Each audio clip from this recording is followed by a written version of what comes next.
Здраво, ова е 246-то издание на Видеологија со Златко Ѓелевски, дигитален краток осврт за актуелни филмски остварувања, односно спонтана критичка анализа која е збир на први впечатоци илустрирани со подвижни слики. На денешниот репертоар е All Quiet on the Western Front на Едвард Бергер, во кој станува збор за Пол Бауман, глумен од Феликс Камерер, кој што заедно со неговите пријатели Алберт и Мулер ентузијастички се пријавуваат како волонтери во германската армија за време на Првата светска војна, водени од патриотски побуди и воена пропаганда, романтизирајќи го дењето во војска, глорифицирајќи ги почестите, доблеста и славата кои би им следувале доколку се вратат живи по војната. Меѓутоа, сите нивни замисли за идеализираното војување ќе бидат срушени штом детерминираните момци стапнат на крвавото и калливо воено поле. Пол се огледува дека не е така се црно и бело откако ќе го погледне лицето на војната. Тој има дилеми за кого, против кого и за што се бори, кулминирајќи со последниот излишен напад.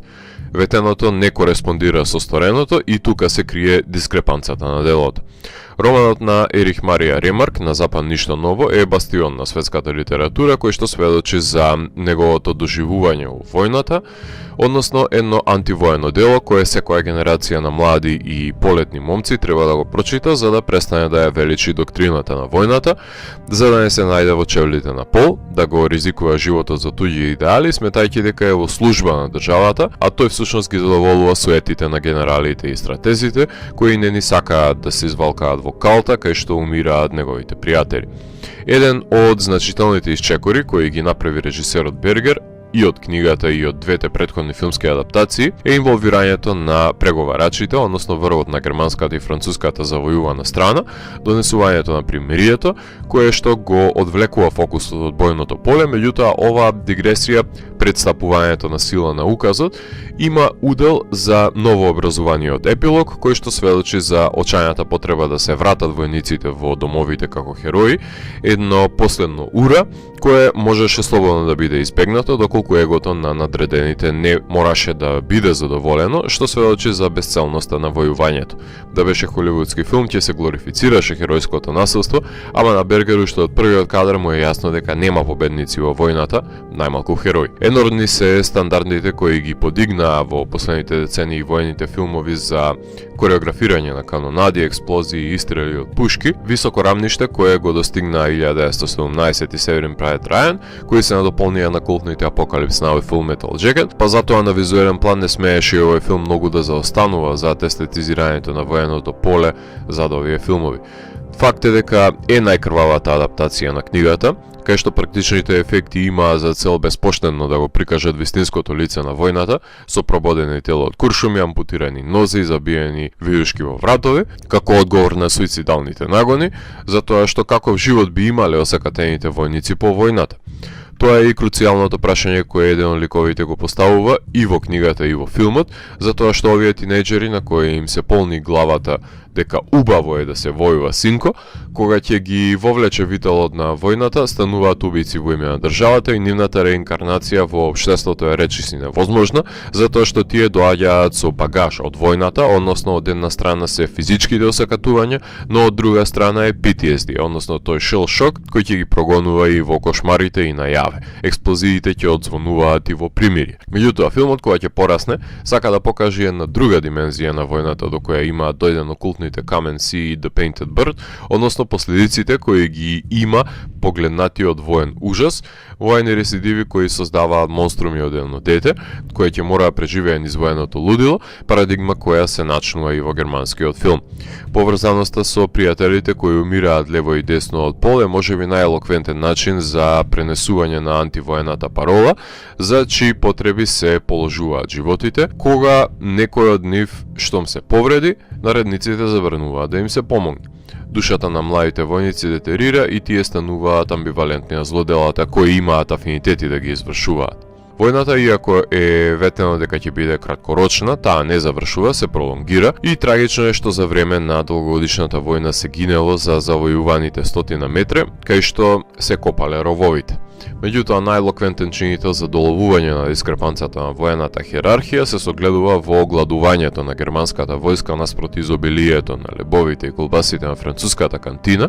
а во редовите на германската војска има и двојба во чиновите, кај што додека се гозбат германските генерали во мејани, од земена е основната потреба на германските војници,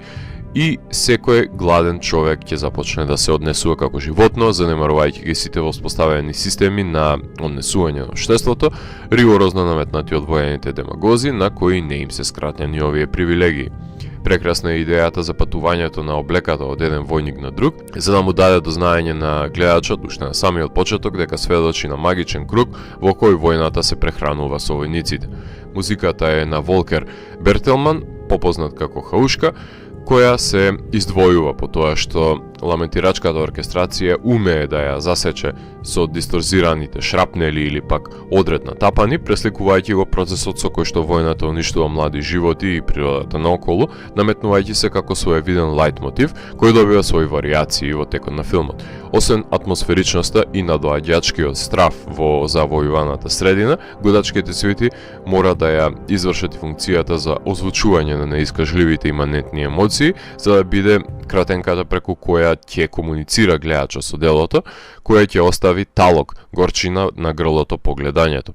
Снимателот кој што е задолжен за екранизирање на военото поле е искусниот Джеймс Фрайнд, кој што ги вооружа бригадите на своите камермани со Алекса Мини LF-65 со муниција на Прайм леќите и започна да ги кадрира гроздотиите на војната. Значаен удел за визуелниот приказ има и самата колор корекција, кај што истакнати се зелените нијанси на униформата наспроти десатурираните нијанси на емулзијата на кал и земја. Меѓутоа има и доста кадри кај што се асоцира рустикалната убавина на природата, која што е на работно уништување, кога војната машинерија ќе ги покоси по линијата, создавајќи пекол на земјата. Сепак, најтешкото задолжение на снимателот е да ги следи војниците и на површина да ги извлече на камера неискажливите емоции кои ги поседуваат. Елипсите во монтажата, паралелизирањето на действието во и вон военото поле, му беше препуштено на монтажерот Свен Буделман, кој што е задолжен да го направи ризичното дистанцирање од действието до Пол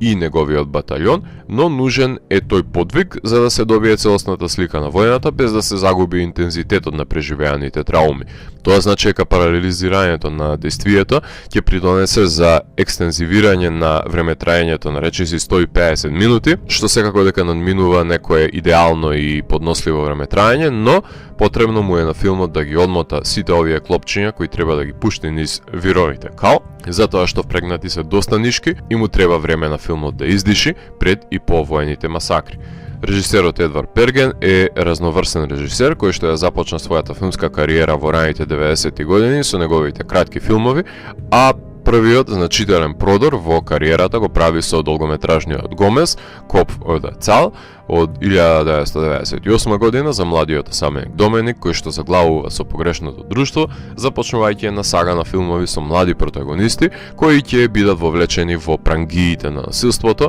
на еден или друг начин. Во 2001 година го снима филмот во кој поранешни партнери повторно ја наоѓаат нивната љубовна жар преку мејлови во Фрау 2, Зухт, Happy End. Во 2000-тите има можност да започне работи во германската ТВ индустрија, снимајќи епизоди од сериите Шимански, Блок, Under Suspicion, КДД, Police Call 110, Таторт, кои се најчесто од процедурално и криминалистичко милје, како и телевизиските филмови Windland, A Good Summer, Mom's Gotta Go. Пред во 2014 година да го сними Джек, долг филм за момче од сиромашно семејство со голем број на фамилиарни проблеми, кој што играше на Берлинале. Во 2015 година ја работи серијата Deutschland 83 за инфилтрираниот шпион во германската армија, потоа сними 3 епизоди од одличната периодична хорор серија The Terror. Работеше и на серијата Патрик Мелроуз, а во 2019 година се врати на долгометражните филмови со All My Loving, филмот за браќата и сестра кои мораат да си ги стреат животите со соодветни одлуки,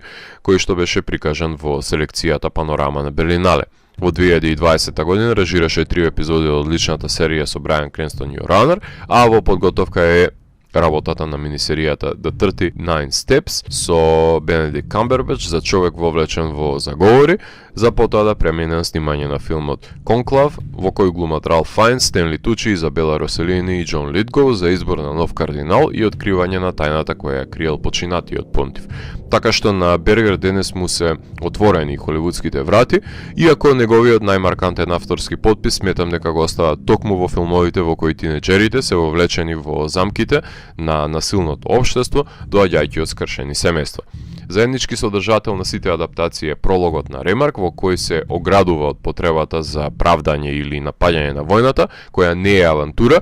туку има одземено милиони млади животи за пробивање на 100 метри земја под туѓа територија. Во првата ахроматска адаптација од 1930 година на учениците не им се учи и прелажани се од флоскулите на чест, гордост и слава, ако се стане убиец во име на државата во војна, да умираат војници во калта додека наредниците си ги земаат заслугите, со доза на шеговитост и пријателство во кампот додека се на обука, кај што за прв пат се екранизираат диалозите дека ако не си навреден во војната можеш да си одиш дома, а кајзерите и генералите треба да се тепаат еден со друг, а не регрутираните, како и дилемата за начинот во кој што ќе се интегрираат војниците во општеството. Во втората колор адаптација со Доналд Плезенс со Хелоуин и Ричард Томан од Ит, Пол има нараторска улога, редоследот на настаните е променет, со постојано движење напред и назад низ премисата, здрави момци влегуваат во возови, додека осакатените се симнуваат ако имаат воопшто среќа, ако не ги носат во ковчег,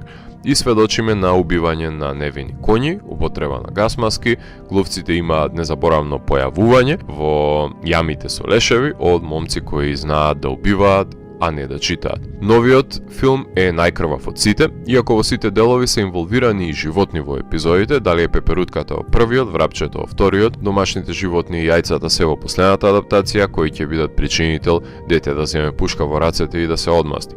Кога се постулати на периодичен воен филм во прашање, секогаш постои ризикот дека одредени демографии на гледачи ќе бидат отфрлени од самиот почеток, кои не се љубители на овој филмски жанр, меѓутоа тие што ќе останат со филмот и неговите симптоматични 150 на минути, ќе се гледаат неговата дидактичка антивоена клаузула и дехуманизацијата на која подлегнуваат учесниците во војната, кои заминуваат во неа како еден тип на човек и се враќаат, ако воопшто се вратат, како друг. Филмот имаше својата премиера на фестивалот во Торонто, а потоа играше во Цирих и Њупорт Бич, беше номиниран за Камера и маж, пред да биде достапен на стриминг каналот на Netflix и стане германски представник во категоријата за интернационален филм, кој што од оваа дистанца има големи шанси да дојде и до декемвриската кратка листа, а може би и до номинација. Антивоен филм, кој што секоја генерација на филмски работници сметам дека треба да го ремейкува во собствен манир, се разбира доколку имаат инвентивен нов начин за прераскажување на повеста на Ремарк, која хроничари за досегот на сеопфатното патриотско труење на мозокот на младите, кои се подготвени да го дадат животот за романтизираниот приказ на војната, кој што треба да го гледаат младите и да сватат дека во војната губат не само семејствата на починатите, туку и тие кои ќе се вратат во родните огништа со трауми од војната, кои ќе ги демнат со години по незиното завршување. Корист од војната имаат само воените профитери. Историјата се повторува, а ние ништо не сме научиле од мајката на знаењето, со оглед на тоа што до ден денес војуваме. Ако морам да го евалуирам, тогаш All Quiet on the Western Front од мене има 4 од 5. Доколку ви се допадна 246-тото издание на дигиталната архива Видеологија, лајкувајте го видеото, споделете го и следете го каналот. Последете и по останатите рецензии на виртуелната полица. И благодарам за вниманието. Поздрав!